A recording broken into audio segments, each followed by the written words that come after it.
What up, people? It's your girl Chee-Chee, and today I am going to be reviewing the book Think and Grow Rich. Kind of, my line is terrible. Okay, Think and Grow Rich by Napoleon Hill. Okay, so the whole reason for me deciding to go over this book is because there's been a lot going on in the media and everything like that, and which is fine. I mean, we are tired of being tired. When you're sick and tired of being sick and tired, you need to make a change. So my give back to the community is to help businesses grow. And one of the ways businesses grow is by having that entrepreneur mindset. So a lot of times we go into entrepreneurship with the thought or the vision of having millions or riches or laying on the beach and getting that residual income. But the problem is a lot of people don't know about the hard work that's required to go into that. So being an entrepreneur is great. You have the freedom, you grind hard for something that you truly believe in, but a lot of times you run into these roadblocks. So one of the ways you get around roadblocks is by having something supporting you or someone supporting you to help you push forward, push through those roadblocks. So with this book, I'll be going through this week by week, and so we're going to start with chapter 1. So the book itself is very inexpensive, and believe it or not, the book was originally written a long time ago, but it continuously is revised and republished. And I think that it's because the policy, well, not the policies, but the principles in the book, they work. They've been working for forever. And so I decided that it's a great time for us as entrepreneurs, as new entrepreneurs, to kind of set your mindset so that you can push through roadblocks that you may encounter. So in my reading, I've gone through the first chapter. Okay, I've read the book before, but I kind of think it's time for a re-look at the book. And in chapter 1, you talk about the power of thought. So with this power of thought, it started off with the story about a man who thought his way into partnership with Thomas Edison. So I enjoyed that part because the guy, he basically came from nothing. He didn't have much, but he envisioned, like many of us entrepreneurs he envisioned himself working with Thomas Edison as a partner. So he didn't have much money, and he didn't have much, he didn't know how that was going to go, but he knew that it was going to work. So what he did was he basically bootstrapped his way to Thomas Edison's house or his laboratory.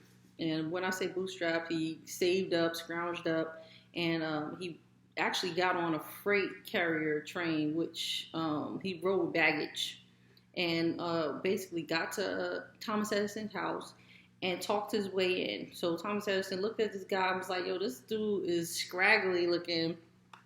But for him to take the initiative and to the drive to make his way over here and plead his case, like, I'm going to give him a shot.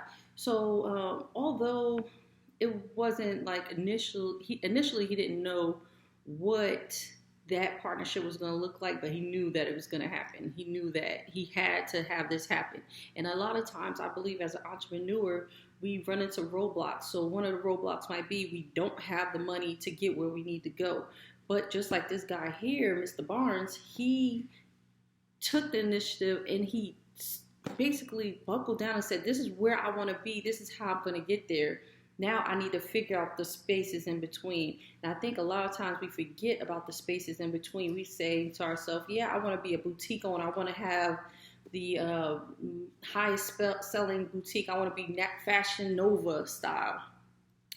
That's another topic. But anyway, I want to be Fashion Nova-ish. And so you think about that end state, but you don't think about the things in between. And anytime you run into that roadblock, no, I don't have the money to start off with 15 variations of one item. I don't have the money to start off with accessories plus shoes plus clothes. So you stop.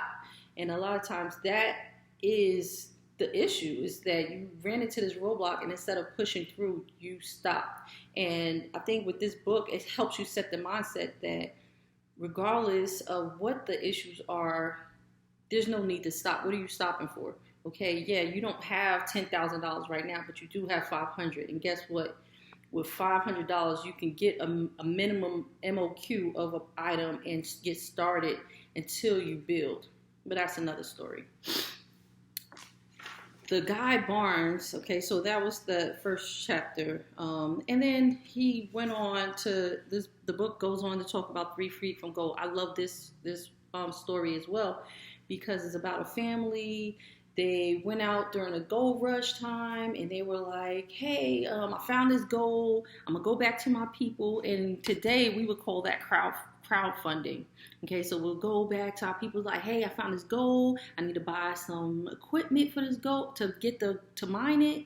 And I want you to give me $5 so I could go do this. Your family believes in you. They give you the $5. Everyone gives you $5. You go back, you get the equipment. And what happened in the story is that they got the gold. They were able to pay back all the people they borrowed from. They paid off the equipment. And then the gold dried up. They sold the equipment to someone else for real dirt cheap. And the guy was like, hey, you know what? I'm going to hire an expert. The expert is going to tell me about gold mining, and I'm going to see what pans out. And what ended up happening, the expert ended up telling them that the family that had the mine before him, basically, they were 3 feet from gold. So if they would have kept mining those 3 feet, they didn't let the setback, the mine, the vein has dried up. But if we would have kept on digging, we would have struck gold. So this guy, he bought this stuff for cheap. He found an expert to give him the information that he needed to move forward. And he ended up getting millions based off of just hiring an expert to help him move forward. And I think a lot of times we are skeptical to hire someone to help us in our journey because you're picturing it as your journey and your mission, and this is something you need to do alone. You don't have to go at it alone. There's plenty of people out here with the resources, the knowledge. I know a lot of people are skeptical about hiring people because they don't want them to steal their intellectual property. But there's a lot of lawyers out here who are, if you do your research, they have the language for those contracts, for those non-disclosures. There's also people who do virtual assisting so that you're not doing everything yourself, and they are experienced in this stuff. So you're not too knowledgeable on customer service per se. Yeah, I know how to make a gown, but I don't know how to do customer service. It's okay to hire someone who's an expert in that.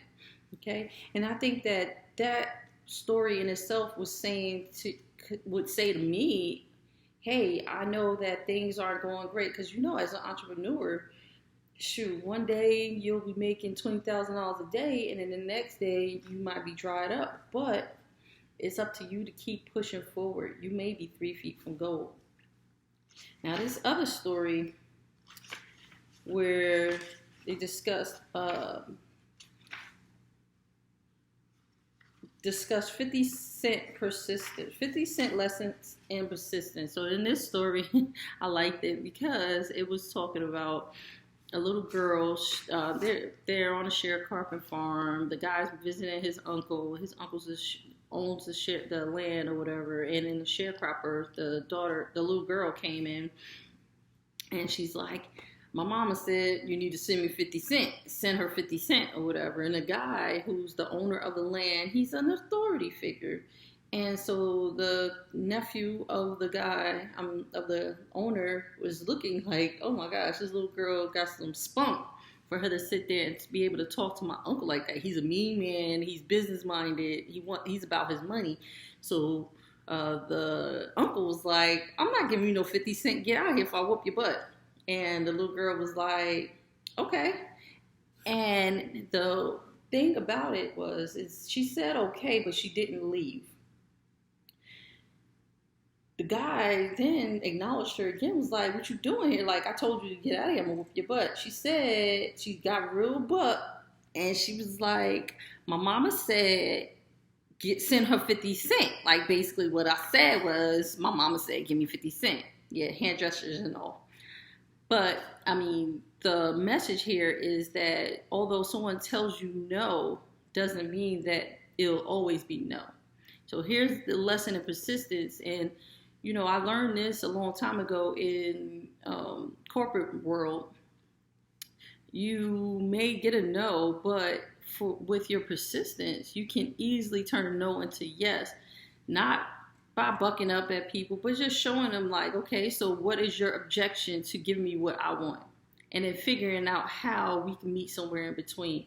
And I think that a story there is because the nephew there turned around and he began selling millions of dollars in life insurance after that, because he learned that lesson that, yes, this person told me no, but underneath that no, there's a possibility for yes. So not going away empty-handed.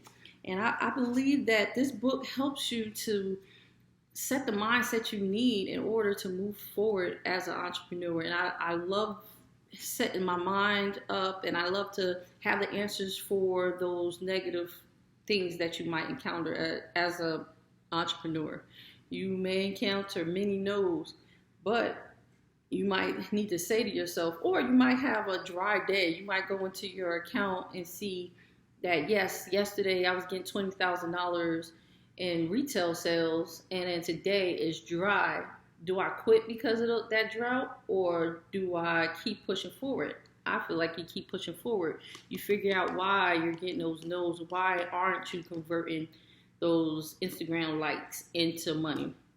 And I think that's the message here.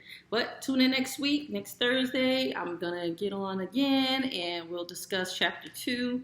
And I hope you go out, you could buy this book. And actually, there's other authors out there with their principles. I think I'm going to look into some of those and then I'll review those as well. But this book was about $7 on Amazon.